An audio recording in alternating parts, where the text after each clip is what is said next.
So, the Nefesh HaChaim explains that everything that a person does in this world, a person's neshama is rooted in the upper worlds, and in the spiritual worlds it creates a reaction and it comes back into this world and it plays itself out into this world.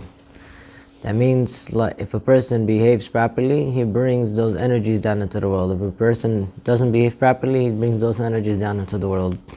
Everything a person does, he brings those energies down into the world, and that's the reality that a person creates for himself in this world as well. And the Tomer Devorah over here comes to say that a person should behave like Hashem. What does that mean, to behave like Hashem? That a person was created in the image of Hashem. What that means is, not in physical, Hashem doesn't have a physical image, it means spiritually, just like HaKadosh Baruch Hu created the whole entire world. So also HaKadosh Baruch Hu put into a person that spiritual image, that a person has the ability to control the whole entire world through his actions and through his deeds and through what a person does. And this world has an effect on all the world, which doesn't always only have an effect of where a person is, but has an effect on the whole entire world as a whole. So therefore it says a person should try to emulate Hashem and Hashem's attributes. Just like Hashem is kind, just like Hashem is merciful, just like Hashem is patient, and so on and so forth, a person should also behave in such a fashion as well. Now when a person behaves like the midos of Hashem, like Hashem's character traits, he brings those energies down into the world. Like it says, Mi'al Kamochu, who's like Hashem, who carries sin, and so on and so forth. So when a person behaves with these attributes, he brings those attributes down into the world as well. So therefore, the Tomer Devorah says when a person behaves with these attributes of Hashem, he brings those energies of these attributes down into the world, and he brings more mercy and more kindness and more patience into the world as a whole.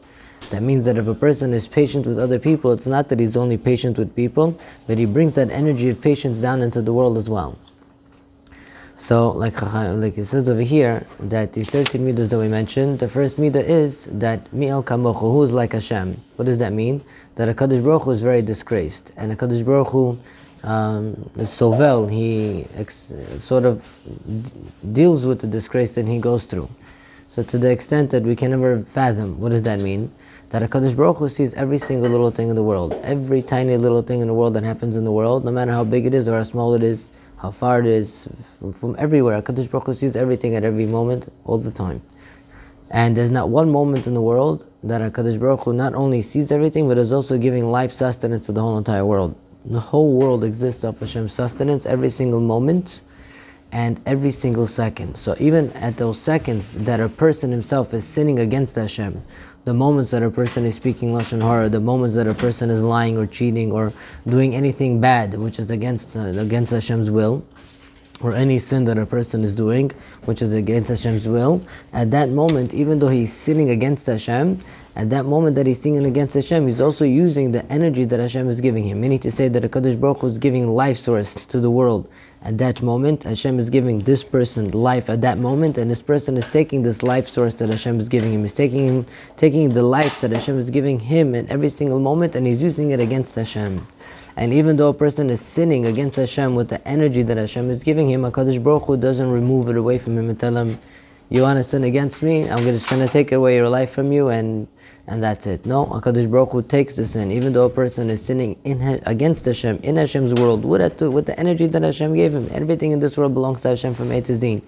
Every single tiny breath that we take, everything that we have belongs to Hashem. And we take what belongs to Hashem and we sin against Hashem with what Hashem gave us. And HaKadosh Baruch Hu is there and He's patient and He doesn't punish us momentarily for it. That in of itself is a big disgrace for Hashem. But what does HaKadosh Baruch Hu do? HaKadosh Baruch Hu waits patiently.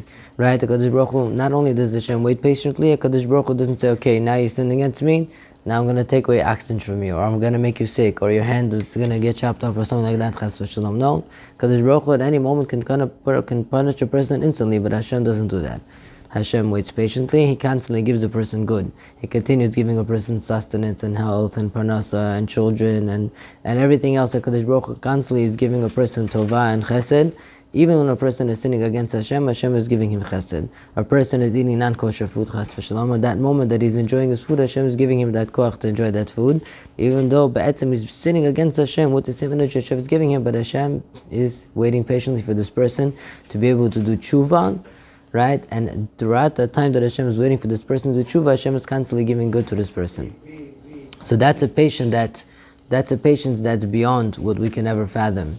And Malachim call Hashem Melech Aluv, a disgraced king, because of that midah of Miel Kamoch, who's like Hashem, that he's such a Baal Chesed, he's constantly giving, he's constantly doing good. He doesn't refrain Tovah from us at the same time that we're sinning against him. Hashem doesn't go and take revenge, right? The HaKadosh Baruch Hu waits patiently until a person does tshuva, right? And as a person is sinning, HaKadosh Baruch Hu is constantly patient, and he's constantly giving and giving and giving and giving until he does tshuva and he repents from his evil ways and he realizes that he's sinning against God in the world that God created with everything God gave him. When a person comes to that recognition, he starts to do tshuva, he starts to understand what he's doing wrong. He says, so we see that attribute by Hashem, and not only do we see that attribute by Hashem, but we also have to behave with that attribute. Whatever attribute we see by Hashem, we have to behave with that attribute. It's also one of the reasons why it says by Avraham Avinu, when the Malachim came to him, so he was in the middle of speaking to the Shekhinah, was in the middle of speaking to Hashem. He got up and he left and he went to greet the actual guests to bring him to the house. He didn't know they were Malachim, he thought they were regular guests, and he went to bring them into the house. So everybody asks, how could Avraham Avinu get up and go leave the Shekhinah, leave Hashem to go and bring guests into the house? So one of the answers they give is that Avram was talking to Hashem. That's a level in of itself. But when Avram goes and he brings the guest in his house and he's doing chesed with him, he's emulating Hashem, he's behaving like Hashem. So to emulate Hashem is greater than speaking to Hashem. It's just such an idea that they bring, that emulating Hashem is a very high level. And this is an attribute that we have to deal with, that we have to be patient. And even if people are degrading you, and even if people take something that you gave them and they use it against you, and even if people are doing things which are negative to you, what you should learn from Hashem. Don't say, okay, now I'm going to stop giving it to you. Okay, now I'm not going to help you anymore. Now I'm going to make sure to make your life miserable. No.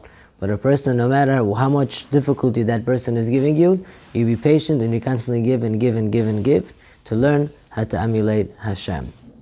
And when you behave like that, you bring that midah down into the world. Not only that, it also says, when